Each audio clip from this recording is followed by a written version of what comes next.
Bonjour à tous. Ravi que vous ayez décidé de me rejoindre dans ma méditation du jour. Aujourd'hui, je vais lire dans 2 Pierre 3, verset 9. Lisons. Le Seigneur ne retarde pas l'accomplissement de la promesse, comme quelques-uns le pensent, mais il use de patience envers vous, ne voulant pas qu'aucun périsse, mais voulant que tous arrivent à la repentance. Lisons dans différentes versions. Le Seigneur va bientôt accomplir sa promesse. Pourtant, certains disent qu'il est en retard. En fait, il est patient avec vous. Il ne veut pas que certains meurent pour toujours, mais il veut que tous arrivent à changer leur vie. The Lord is not slow in keeping his promise, as some understand slowness. Instead, he is patient with you, not wanting anyone to perish, but everyone to come to repentance. Le Seigneur ne retarde pas dans l'accomplissement de la promesse, comme quelques-uns le pensent. Il est patient envers vous. Il ne souhaite pas que quelques-uns se perdent, mais que tous accèdent à un changement radical. Seigneur, nous te rendons grâce pour ce moment passé ensemble, ce moment passé en ta présence. Seigneur, nous te demandons de nous donner l'esprit de sagesse et de révélation en abondance, afin qu'on puisse comprendre le verset comme tu veux qu'on le comprenne, et que nos vies soient changées à jamais. Au nom de Jésus, j'en sais prier. Amen. Quel mot vous interpelle dans ce verset ? Regardons au mot « retard » ou « en retard ». D'après le Larousse, action, fait d'arriver trop tard, de faire quelque chose plus tard qu'il ne faut. Regardons également au mot « accomplissement ». Toujours d'après le Larousse, action de mener à sa fin.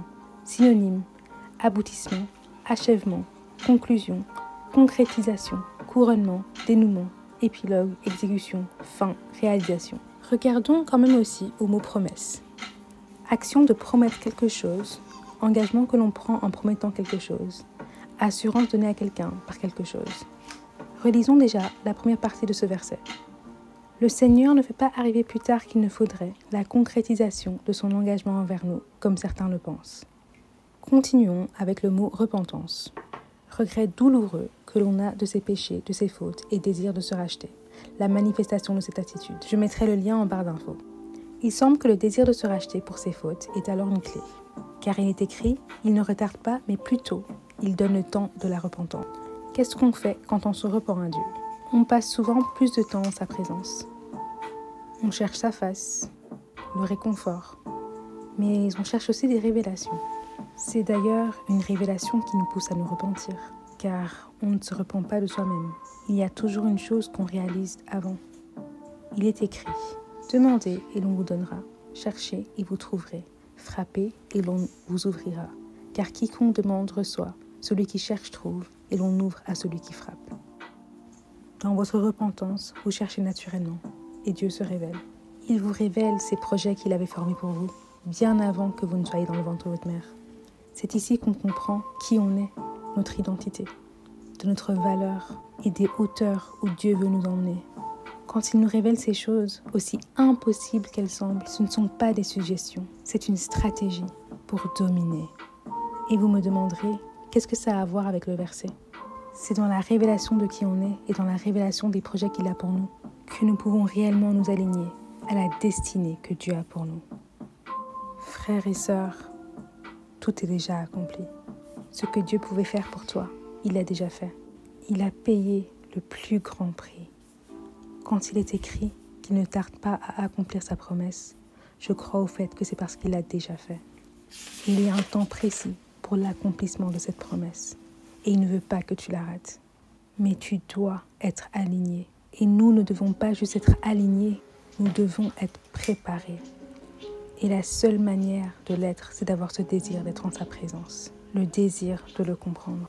Afin que quand le temps de la promesse arrive, nous puissions la reconnaître.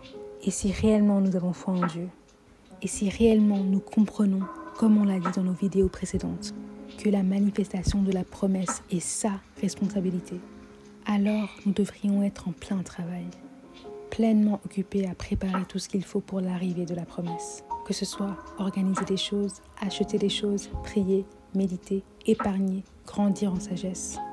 Nous devrions être occupés. Beaucoup trop occupés pour se dire « Seigneur, à quand ?» D'où la nécessité de cette action de repentance. Elle n'est pas uniquement pour quand on vient de faire du mal. C'est une position d'humilité qui reconnaît qu'on a besoin de Dieu. Celle qui nous pousse à le chercher encore et encore. à comprendre ses desseins à notre égard et dans ce même effort, les actions que nous devons poser afin que ces desseins s'accomplissent. La préparation qui doit se faire. Et parfois, il nous révèle même les dangers qui vont arriver afin qu'on évite ces pièges. Certaines épreuves ne sont pas la volonté de Dieu, mais simplement le résultat de notre manque de connaissance et ou de préparation. Je pense que ce verset nous appelle à réfléchir différemment sur les promesses de Dieu. Est-ce qu'on attend ou est-ce que c'est lui qui attend que nous nous alignions? Avons-nous passé assez de temps avec lui? Prions. Seigneur, nous te rendons grâce pour ce moment. Merci de nous permettre de passer du temps en ta présence, à te comprendre et à réellement comprendre tes pensées.